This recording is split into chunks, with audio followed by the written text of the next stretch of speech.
দেখে মনে হতে পারে অস্থিতিশীল পরিস্থিতি নিয়ন্ত্রণে আনতে সাদা পোশাকের আইনশৃঙ্খলা বাহিনীর সদস্যরা এমন মুহুর্মুহু গুলি ছুটছে, অথচ এরা কেউই কোনো আইনশৃঙ্খলা রক্ষাকারী বাহিনীর সদস্য নয়। সবাই ফেনীর জেলা আওয়ামী লীগ, যুবলীগ ও ছাত্রলীগের বিভিন্ন পর্যায়ের নেতাকর্মী। ফেনীতে বৈষম্য বিরোধী ছাত্র আন্দোলনকারী শিক্ষার্থীদের উপর ভারী আগ্নেয়াস্ত্র নিয়ে ঝাঁপিয়ে পড়ার এমন অসংখ্য সিসিটিভি ফুটেজ ও মোবাইলে ধারণ করা ভিডিও ফুটেজ ইতিমধ্যে সামাজিক যোগাযোগ মাধ্যমে ছড়িয়ে পড়েছে। গত ৪ আগস্ট সকাল থেকেই আন্দোলনের পক্ষের শিক্ষার্থীরা শান্তিপূর্ণভাবে ঢাকা চট্টগ্রাম মহাসড়কের ফেনীর মহিপাল এলাকায় অবস্থান নেয়। অন্যদিকে তাদের প্রতিহতের ঘোষণা দিয়ে শহরের 0 পয়েন্ট এলাকায় অবস্থান নেয় আওয়ামী লীগের নেতাকর্মীরা। আর ছাত্রদের দাবির সপক্ষে শহরের রামপুর, তাকিয়া ও ইসলামপুর রোডের এলাকায় অবস্থান নেয় বিএনপির নেতাকর্মীরা। সে সময় তাদের মধ্যে ভারী অস্ত্র ব্যবহার করে কয়েক দফা গোলাগুলির ঘটনাও ঘটে।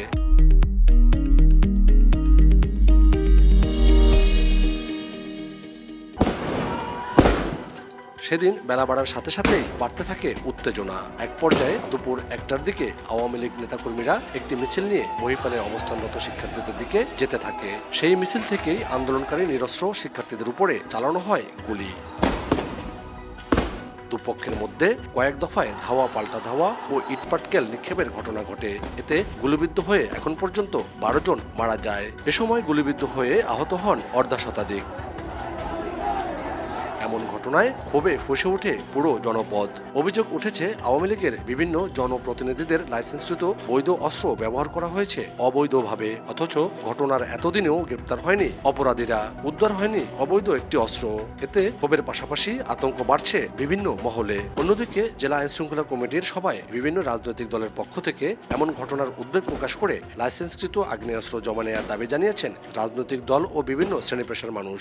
চিহ্নিত সন্ত্রাসীরা আমাদের উপর, সাধারণ জনতার উপর অতর্কিত আক্রমণ করে ফেনীর মাটিতে ফেনীর ইতিহাসে সর্বোচ্চ গণহত্যার কার্যক্রম পরিচালনা করেছে। এভাবে যে সন্ত্রাসী আক্রমণ হবে এটা আমরা কখনোই কোনোভাবেই চিন্তা করিনি। অবৈধ অস্ত্র যেগুলো আছে এগুলো দ্রুত উদ্ধারের কার্যকরী ব্যবস্থা নেন, না হলে বাংলাদেশের মানুষ যে একটা নিজেদেরকে এখন অনিরাপদ মনে করতেছে, আমরা ফেনীবাসী এই অস্ত্র যতদিন পর্যন্ত উদ্ধার হবে না ততদিন পর্যন্ত ফেনীবাসী নিজেদেরকে অনিরাপদ মনে করবে। আমি প্রশাসনের প্রতি উদাত্ত আহ্বান জানাবো, এই অবৈধ শত শত যে অস্ত্রগুলি, অসংখ্য লাইসেন্স করা প্রত্যেক ইউনিয়ন চেয়ারম্যানদের যে অস্ত্রগুলি ছাত্রদের বুকে গুলি চালিয়েছে, এই অস্ত্রগুলি দ্রুত উদ্ধার করে আইনের আওতায় আনার জন্য আমি প্রশাসনের কাছে জোর দাবি জানাচ্ছি। একমাত্র জেলা যেখানে আমরা বলি যে পুলিশ বিজিবি করেছে যুবলীগ ছাত্রলীগের সন্ত্রাসীরা, আমরা তাদেরকে অচিরে গ্রেপ্তার করে তাদের কাছে যে বেআইনি অস্ত্র আছে এই বেআইনি অস্ত্র উদ্ধারের আহ্বান জানাতেছি।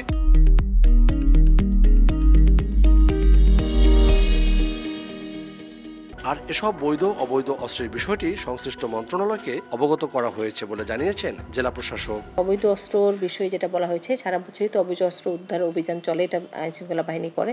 তো এখন এই বিশেষ মুহূর্তে এই প্রস্তাবনাটা আসছে, এটাও আমি আমার দিক থেকে আমার কর্তৃপক্ষকে অবহিত করেছি। এটা স্বরাষ্ট্র মন্ত্রণালয় থেকে সুনির্দিষ্ট নির্দেশনা আসবে, সেই নির্দেশনা আলোকে আমাদের আইনশৃঙ্খলা বাহিনী সেটা বাস্তবায়ন করবে। জেলা প্রশাসনের তথ্য মতে ফেনীর বিভিন্ন শ্রেণী পেশার মানুষের মধ্যে 2 শতাধিক আগ্নেয়াস্ত্রের লাইসেন্স প্রদান করা হয়েছে, যাদের বেশিরভাগই আওয়ামী লীগ সমর্থিত জনপ্রতিনিধি ও নেতাকর্মী। এদিকে এসব ঘটনায় 15 আগস্ট পর্যন্ত ফেনী মডেল থানায় সাবেক সংসদ সদস্য নিজামুদ্দিন হাজারীকে প্রধান আসামি করে 980 জন আওয়ামী লীগ নেতাকর্মীর বিরুদ্ধে 3টি হত্যা মামলা দায়ের করা হয়। পুলিশ জানায় এরই মধ্যে ভারতে যাওয়ার সময় নিজামুদ্দিন হাজারীর ব্যক্তিগত সহকারী PS মানিককে গ্রেপ্তার করা হয়েছে।